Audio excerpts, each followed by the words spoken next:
Welcome to Business Beyond the Mic, where we join Carly Van Heerden, CEO and founder of We Edit Podcasts. Together, let's uncover the art of podcasting. Hey everyone, and welcome to Business Beyond the Mic. I'm your host, Carly Van Heerden.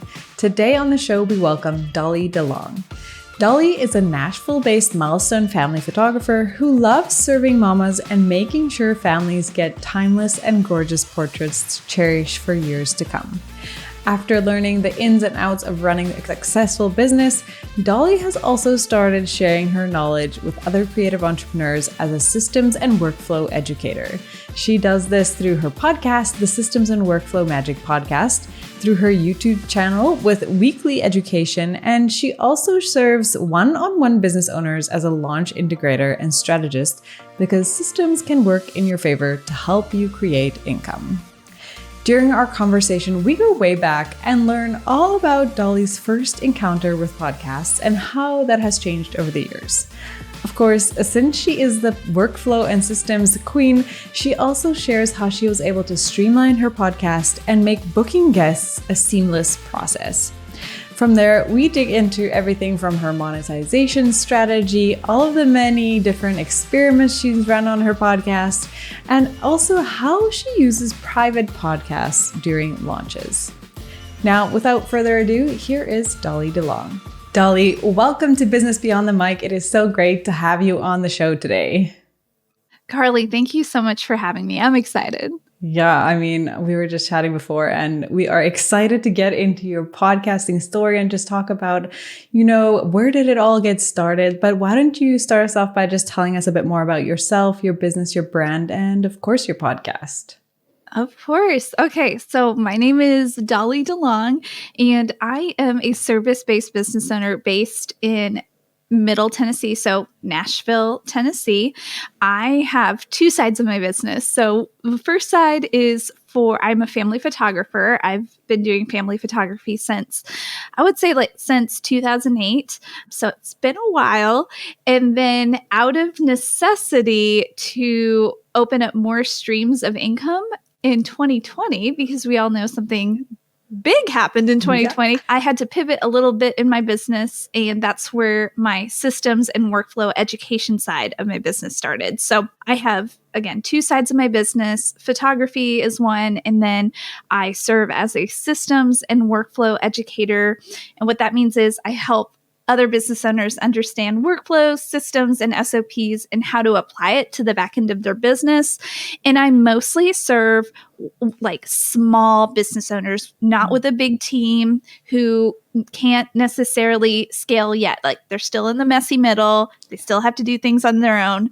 So that's where I come in and help showcase how to DIY a lot of their systems while they're growing. And then I'm married to my husband, Ty. I'm a boy mom. So it's a really wild and crazy household where I live, and I love it. I love my boys. And let's see, I started podcasting in 2021 because I wanted, again, to bring in more brand awareness to the education side of my business. And so I started the Systems and Workflow Magic podcast then. And now I'm going into year 3 and I absolutely love it. I've learned a lot of ups, and it's been a lot of ups and downs, but it's been a lot of fun. Wow. Well, I can just imagine how your knack for systems comes in handy when it comes to podcasting. And I'm sure we're going to get into all of that. But somewhere along the line, listening to your podcast, I heard you talk about how you first got introduced to podcasting. And I want to know what was that experience and how did you find podcasts when it all started? Yeah. Okay. So I don't know if this is what you heard, but I ironically was on another person's podcast, or no, she was on my podcast and we were talking about this. And my very first introduction to podcasting, and I did not know that it was called podcasting, but it was and this might age me, but when I was a preteen in the 90s, and my father would listen to all talk radio. So I would just listen to the radio with him, and it was just a man talking into a microphone about his opinions about things. And so I was like, wow, like what kind of job is that? I, of course, did not really I wasn't really into it, but it was entertaining. And so that was like my first, like kind of like my baby step into learning about that world. And then when I started working after getting my master's, I like needed to kill time, at the office. And there was a new crime podcast. Again, I didn't know what a podcast was, didn't know what the word was, but a series that everybody in the office was talking about. Of course, I forgot the name of it already, but it was essentially this woman, she weaved in, like she was a really good storyteller, and she was talking about how this man was wrongfully accused, and she made it into a series, and it was the most addicting thing to listen to. Like I could not get enough of it. I had to like listen to it like in my office, like pop in my earbuds and work. And so like in I would say 2013, 2014 was like my big taste of what podcasting was. And business podcasts weren't really big in 2014, 2015. And then around, I feel like everybody talks about Amy Porterfield, Jenna Kutcher, but that's around the time like I was introduced to that world, because I got into the online space as well around 2019, 2020. And then I realized, wow, I can also educate on a podcast. And so from 2018 to 2021, I toyed with the idea, like, I would not recommend taking 3 years to make a decision. If you want to have a podcast, maybe like give yourself a quarter, maybe give yourself 6 months, but it took me 3 years because I had a lot of imposter syndrome. Like, who am I to teach on this? Like, I am seriously a little fish. I'm still like a really small business owner. I don't have a big team. I am still learning. I thought I had to be a know-it-all, like know everything, be the all-knowing person on systems and workflows. And it took me a long time to like work up the courage to finally start my podcast. So hopefully that helps answer your question. I realized that was a long-winded answer. It really wasn't like 2014 when I first started getting like understanding what a podcast was. Yeah. And I loved it. I was hooked.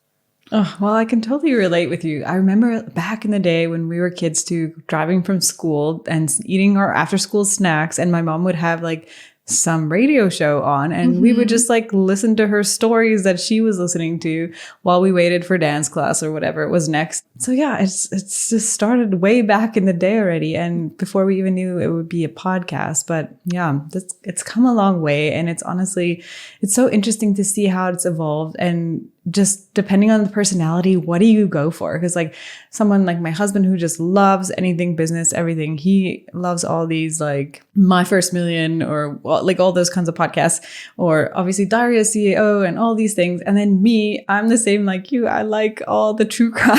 Yes. I mean, stereotype also there. Yeah. But it's great to see it in so many different forms, and, like being able to use it as essentially a sales funnel or part of your sales funnel for your business in the end. But yeah, it's interesting to see all these stories. And I know it's been a long time coming, but were there any types of fears or things that held you back before you launched your podcast that you would give advice about today? Yeah. Well, I like mentioned this earlier, sprinkled this earlier, but just that imposter syndrome really held me back. I honestly thought and assumed I had to know, like, be the master of systems and workflows, whatever that means. Like, I'm talking about that, I'm like laughing. I'm like, it's always evolving. It's always changing. And if the person wanting to start the podcast, if you're willing to do continued education and learn about it so that you can better educate your audience, I think that anybody who's willing to learn and educate and be very humble about like, hey, like I don't know it all, but I'm willing to teach it and I want to teach it and I have a passion to teach it, I think you definitely are ready. And I wish I can go back and be like, Dolly, you have the drive, you have the ability to teach, a lot of the foundations that a lot of business owners don't know. You are ready to teach. But again, it was just imposter syndrome and me being so fearful about what others would think of me and how I overcame that mindset of what are others going to think of me, I have to remind myself, well, they're not paying the bills. Like their opinions are not paying my bills. So I just need to continue to move ahead and do what's best for my business. Yeah, absolutely. I wrote a piece the other day about imposter syndrome and how actually it could be a positive. It could be a sign of an opportunity for growth. So if you are faced with it, because we all are, big, small, medium, whoever, companies, businesses, everybody faces it sometimes. So find a way to see it as an opportunity for growth and allow yourself to grow into it, lean into it and see where it takes you. Because, if you want to avoid imposter syndrome, you can just stay home and not do anything because that's a great way. But what's fun about that, right? So yeah, I agree totally. But I wanted to dive into like a little bit of the system. So how did you incorporate like what you teach about in your podcasting process? How have you streamlined that? Yeah, definitely. So I am a firm believer in practicing what I preach. And like, if I'm preaching about systems and workflows, I better lean into systems and workflows. Like I better walk the walk.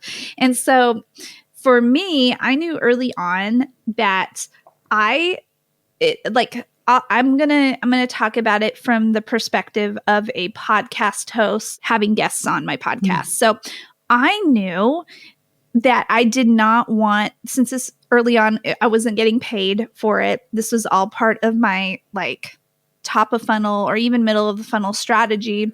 And it's going to be part of my nurture marketing strategy. I knew that I did not want it to take control of my whole work week. Like I wanted it to be a small sliver of my work week, or at least batched out once a month to make it work for me so that I can work on other money-making tasks. So in order to do that, I knew I had to do several things. The first thing was I had to decide, okay, when do I want to record out podcasts? So batching out podcasts. So I knew I had to create some sort of sustainable schedule for myself, even in the beginning stages. Even if like nobody knew me, I took myself super seriously. I was like, I'm going to treat this professionally. I'm going to take this seriously. So I'm going to set up a system for myself in batch recording, and just these are the dates. I'm gonna batch once a month. For example, at the beginning of every month for like 3 days, I do batch recordings, like 3 or 4 at a time, and that sustains me because that's like around 9 to 12 episodes. That sustains me for like 2 to 3 months, and so I really like that system. So that was one system I set up for myself. The second was this. I was like, okay, now that I know that I want to do batch recording, I also don't want to go back and forth and back and forth and back and forth with potential guests, because like I know they have a schedule. I know I have a schedule. Like we're working on different things. The last thing we need to do is like become the bottlenecks in our email. So I decided to lean into my CRM system, which for me is it's called Dubsado. And I use that not only for the service part of my business for photography, but I decided to lean into it and use it for my podcast. And so what I did was I did something that a lot of business owners don't want to do because this is not fun. I mapped out exactly from start to finish of what I wanted my workflow to look like between me and my potential guests. So I mapped out a scheduler. I mapped out canned emails. I mapped out just like a questionnaire. And then I put it together in a workflow. And then I put it and that is how I was able to streamline everything between me and my podcast guests who were coming on to record with me. And it made it so much easier. And then I started tweaking it I would say I tweak it once every 6 months or once a year now. And I include like redirect thank you pages, videos of myself. Anyways, like I just like add little touches of my personality to see how I can make it easier for my guests and also easier for me so that we don't have to go back and forth all the time. I hope that helps answer your question. Like mostly like I had to decide early on like what my ideal schedule was going to look like for recording to actually do the thing, and then create a system between me and my podcast guests, like so it can be streamlined and clear for them so that we don't have to go back and forth. I hate going back and forth so much in my email. It's like, because I will lose track of all the emails. So yeah, no. And that's totally it. Because if you are busy on your everyday life, you don't have time to sit there checking emails to see if somebody has responded or, you know, what's going on. So if you can streamline that, it'll just be almost like automatically, and all you have to do is show up and things just happen.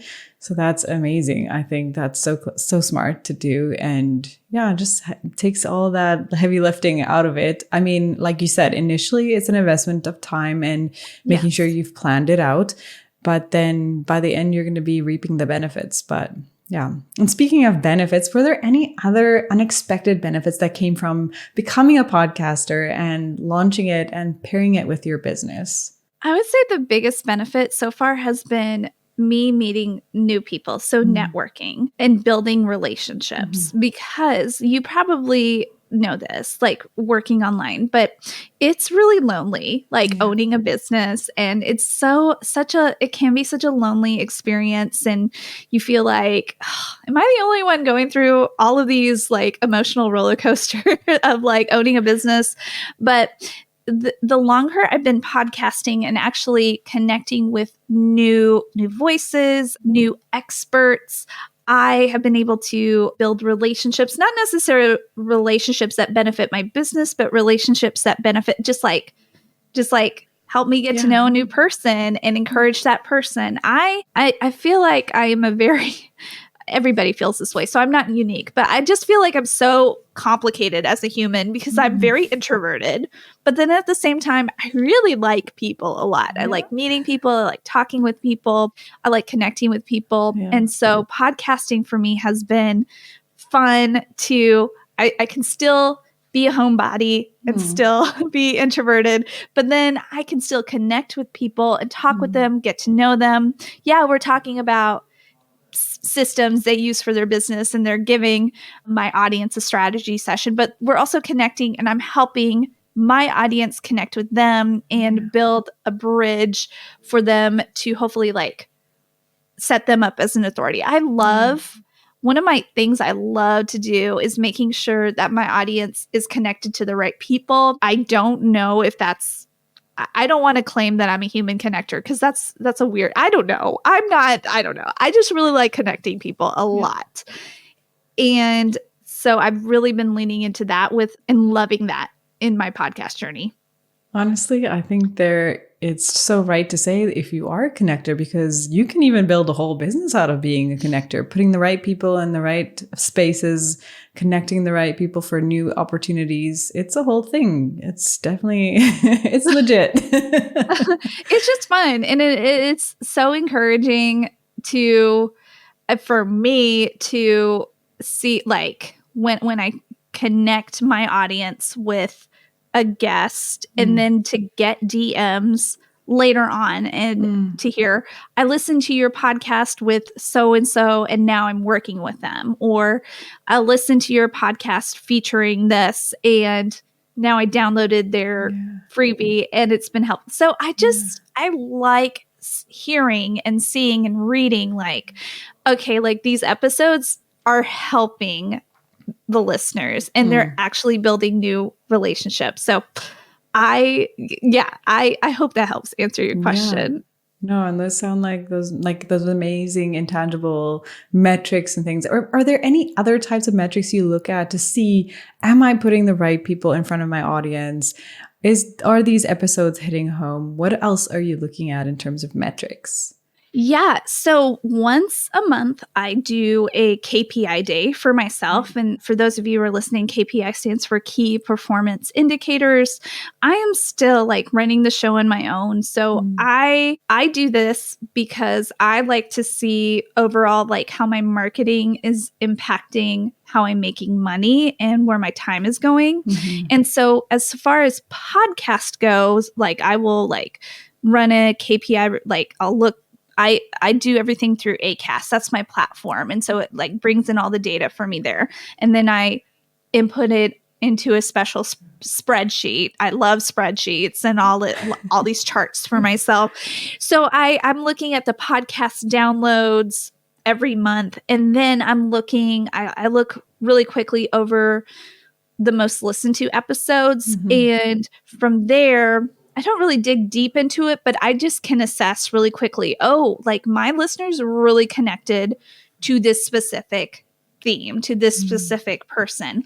And I've noticed all of my episodes that are the most downloaded so far involve having guests who give like very tangible step-by-step system examples like that a person can walk away with, especially when it comes to launching email marketing and content creation. Like I've just noticed like, okay, my audience really likes this.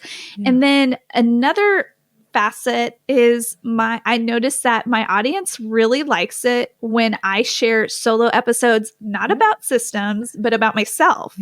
So I decided to do a little test and showcase like some of my goals for this year and just like, I don't know, not be vulnerable, like share all my deepest, darkest secrets. Like that's, I would never do that. But I was able to get like a little vulnerable with my goals and showcase like, these are my goals. This is what worked. This is what didn't work in 2023.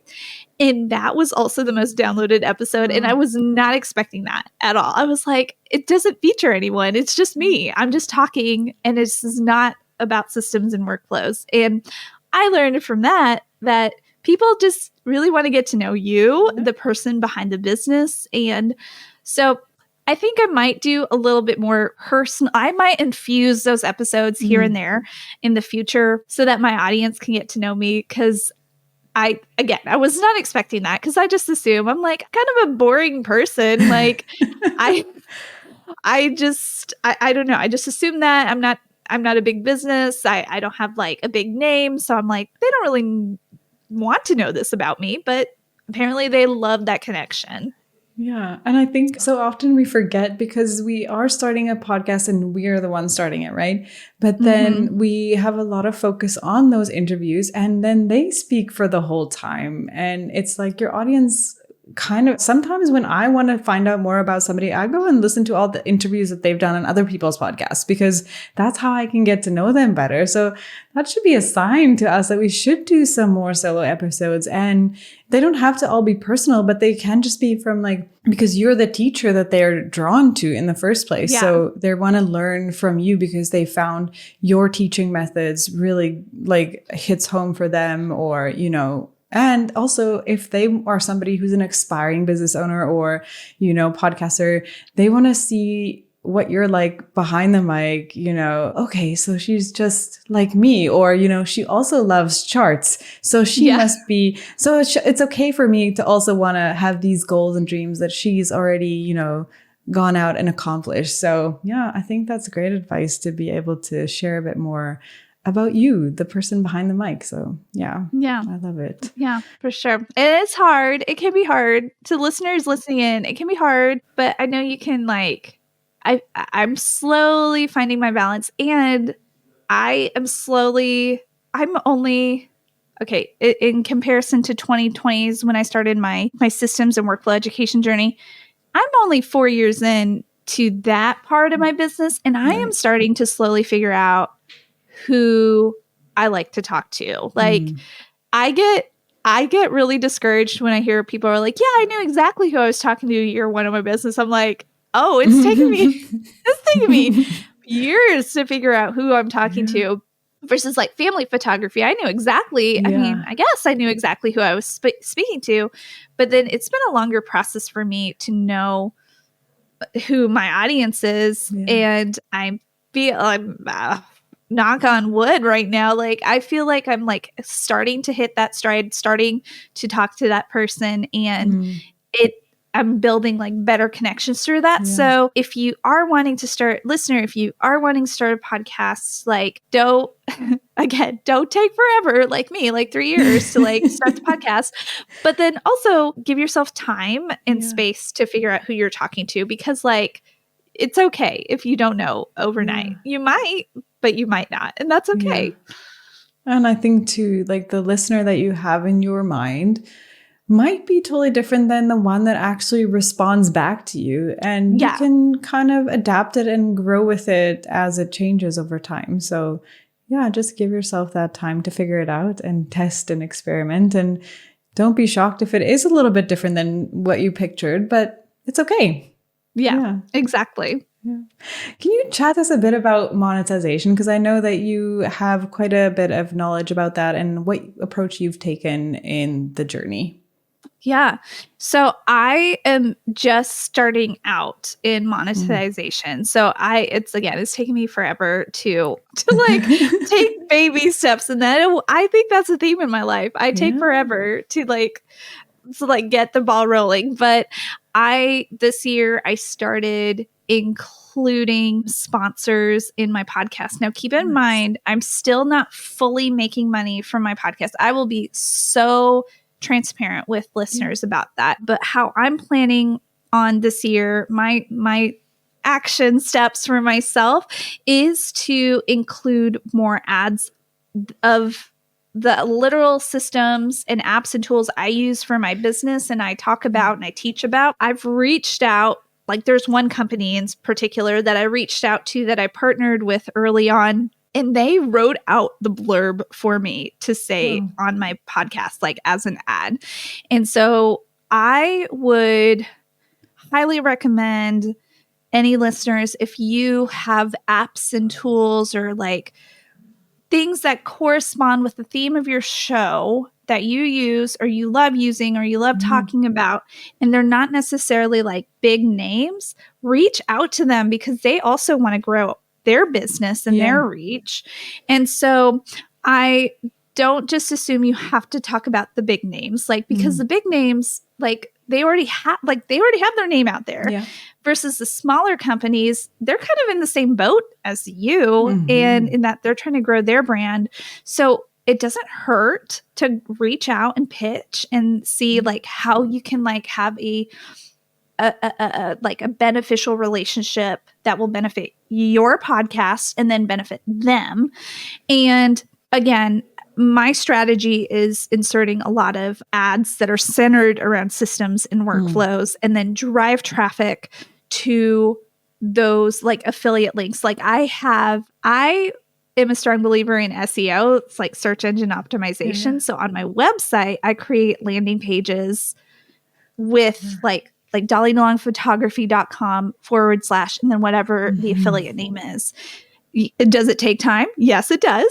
But the hope for me is that if a person is searching for example, Dubsado discount code, like my landing page will come up and it's the same landing page URL that I use for my podcast, that I use for my ads. Like it's all being driven to this one URL and like I'm getting the affiliate payments for that. So I liked my strategy right now is SEO focused and also like reaching out to smaller businesses and companies that are in alignment with what I teach and what I do and also what I use and to help bring more brand awareness to them. And I get an affiliate link. And so, that's what I'm currently working on right now. Oh, no, I love it because it's a great strategy that you don't have to do something that's totally out of your, way almost. It's just aligned with what you're already doing. You're helping, again, smaller companies grow their brand alongside yourself and working with your strengths and things that you already know how to do. So that's amazing. And I wanted to touch on a little bit. I saw that you have a private podcast platform. So why don't you talk to listeners a little bit about what inspired that and how it works and what you're doing with it? Yes. Okay. So I love private podcasts and I'll take a step back and say, I also am a big teacher of email marketing, like growing out your email list or as early as possible. So like starting day one of your business, that's the best time to grow your email list. If you didn't, then today is the best day to start growing out your email list. Don't sit on it. Don't wait on it. Yeah. Referrals, like lean into your referral network. Yes. And have a social media marketing strategy. Yes. Yeah. But also have an email marketing strategy for you. Like diversify how you are growing out your business. And so one of the ways is growing out your email list. And one of the ways I grow out my email list is through private podcasting. And so if I'd like to run private podcasts right now once a year with a theme and again, centered around systems and workflows. But in these private podcasts, they're only accessible if somebody signs up, like exchanges their email address for the link. And so once they get it, they can listen in, and it's like juicy, juicy training, even juicier than my free education that I offer on the Systems and Workflow Magic podcast. And sometimes if I, like last year I did this, I'm like kicking myself that I did not do this year. And I might do it this year, but last year I had a launch that I led into a big launch, and I decided to do a private podcast and feature the different contributors of the big launch. And my audience loved that. And that converted I don't even know the phrase, hotcakes. I don't know. I don't know. Selling like hotcakes. They loved it because they got to be introduced to the teaching style of the contributors who were contributing to this launch bundle and get a little appetizer. But in order to sign up for this appetizer, which was the private podcast, they had to sign up with their email. And it segmented them into a specific funnel. They got all of the private podcast episodes delivered to them. And then they got additional training. And in this training, it was about systems and workflows of digital funnels. So they got very specific training about top of funnel, middle of funnel, bottom of the funnel. And then they were pitched at the very end of the private podcast, the official launch. And that converted amazingly. And I was receiving DMs from people when are you opening this up? When I'm waiting to buy, just getting confirmation like that was really cool. And so I will share, this is a longer winded version, but I will share that I decided to do another private podcast this year, kind of similar, but I decided not to feature any of the contributors and just do solo episodes. And I thought, it's probably going to convert well because my audience loves private podcasts, but it didn't convert as well as last year's. And this is why my audience wanted to hear, they love hearing my voice. Yes. But they also wanted to hear, they needed proof of concept of the other contributors, where are their expertise in before they buy. And so that was a big learning, that was a learning opportunity for me to know, when I host a private podcast, and if I'm launching into something that involves other people, then I need to feature them because they're also going to be the teachers. They're also going to be who the buyer is learning from. And so it was, so but I still am a strong believer in private podcasts and meeting listeners where they are on the go, because a lot of listeners are on the go. They can't sit in front of their computer and watch videos or watch trainings. They are most likely parents, or they're picking up their kids in the car line, they're grocery shopping, they're living life, and they most likely need to learn on the go. And so that's the beauty of private podcasts, because you're meeting people on the go. Amazing. And it's just such a testimony to having those contributors that potentially, if they had their own podcast, their audience would, kind of be coming from that, funneling from there and finding out who's all in there. So it's a great, cross promotion almost, or getting some new people to get ears on what you're creating as well. So it's so interesting to see all these tests that you've done, these experiments. And I just love hearing the results. And it's just so fundamental to understand those things and just apply it to your own podcast journey. And Yeah. So thanks for sharing all of that. And I mean, Dolly, it's been incredible to hear your journey and just like dive into all these like tangible topics that you can just take and implement into your podcast today. And yeah, before we go, I wanted to do a little fun thing, get into the quick fire 4 questions. So yeah, whatever pops to mind, just say that. So yeah, you're great at that. Okay, so first one, how has podcasting changed the way you do business or life? Ooh, okay. The first thing that comes to mind is it's definitely changed the way I like how I plan out my business to incorporate it around my life, because I don't want it to be the other way around, if that makes sense. Like, I want to make sure that I'm serving my family really well, because my priority, like some people's priorities, like everybody's priorities are different, but my why is around my family. So if I want to have like really good, show up really well for my podcast, I need to make sure it all goes back to scheduling and batching and being intentional with my schedule. So I tried to live and breathe with my batching schedule so that I could be present for my family, because otherwise I'll be recording podcasts like at midnight or 2 a.m. when everybody's asleep, and that's not serving me really well. It's not serving my family well. So it's definitely taught me how to create a really good schedule of batching so far. Amazing. So what's one non-negotiable or tool that you use for your podcast? Oh man, can I say 2? Yeah. Is that allowed? Yeah, you can say 3.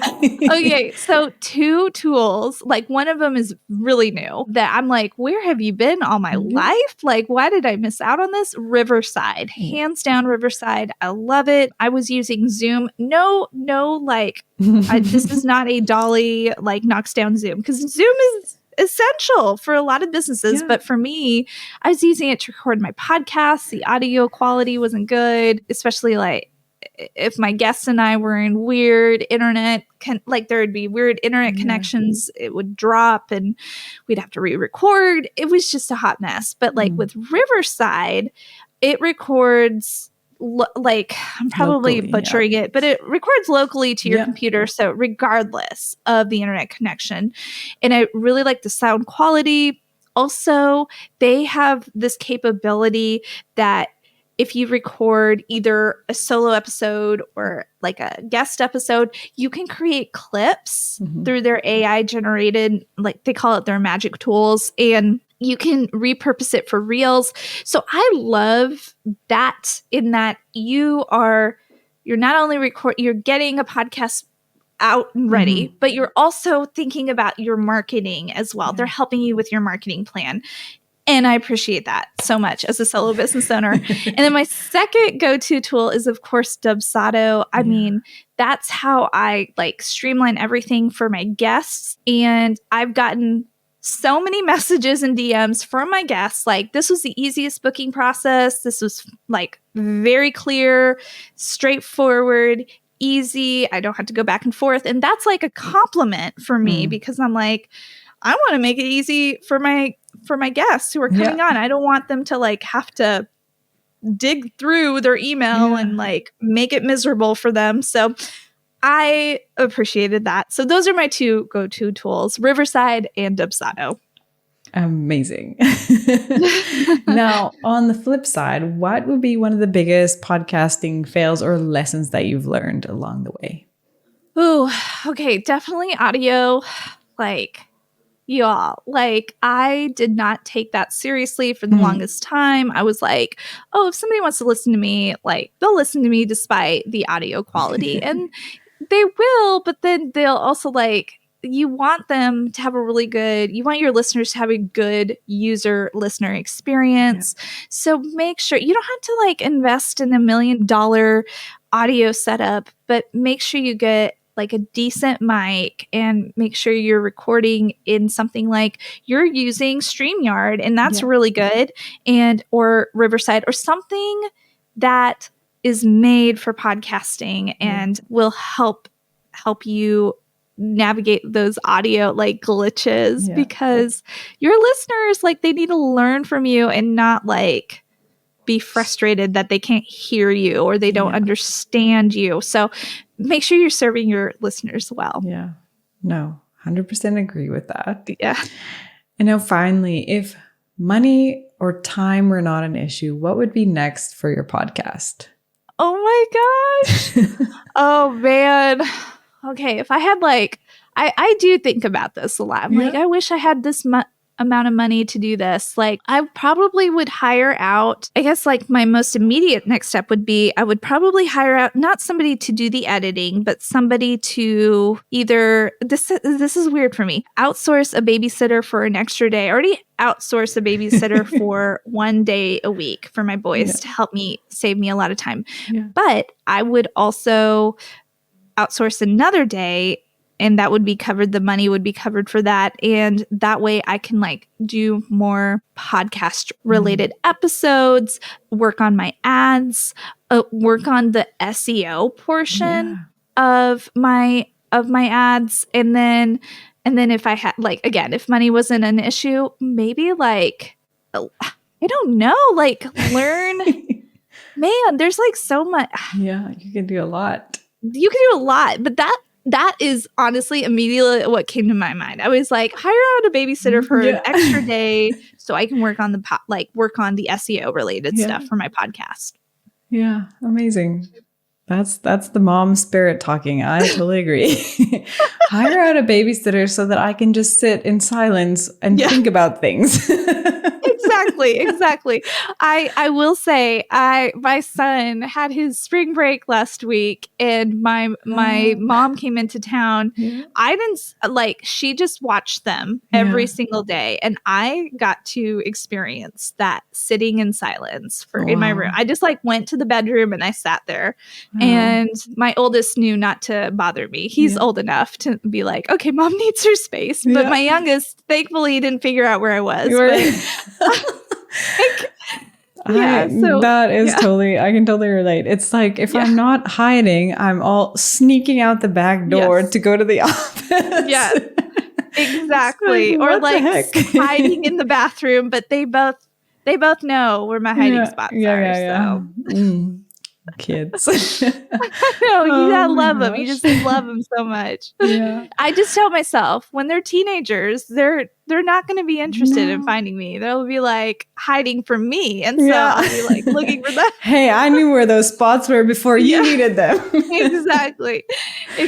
So Oh my gosh. Well, Dolly, it's been a blast to chat with you and get to know you and just connect. Like you said, finding that time to be online, but still social, and just learning about somebody's experience is always for me like the top of the thing. Like, I just love hearing your journey and all that you've learned so far and tested. And so thank you so much for coming on and sharing all of your wisdom with our listeners today. Yeah, of course. Thank you so much for having me. Yeah. And thanks everyone for tuning in, and we will see you next time.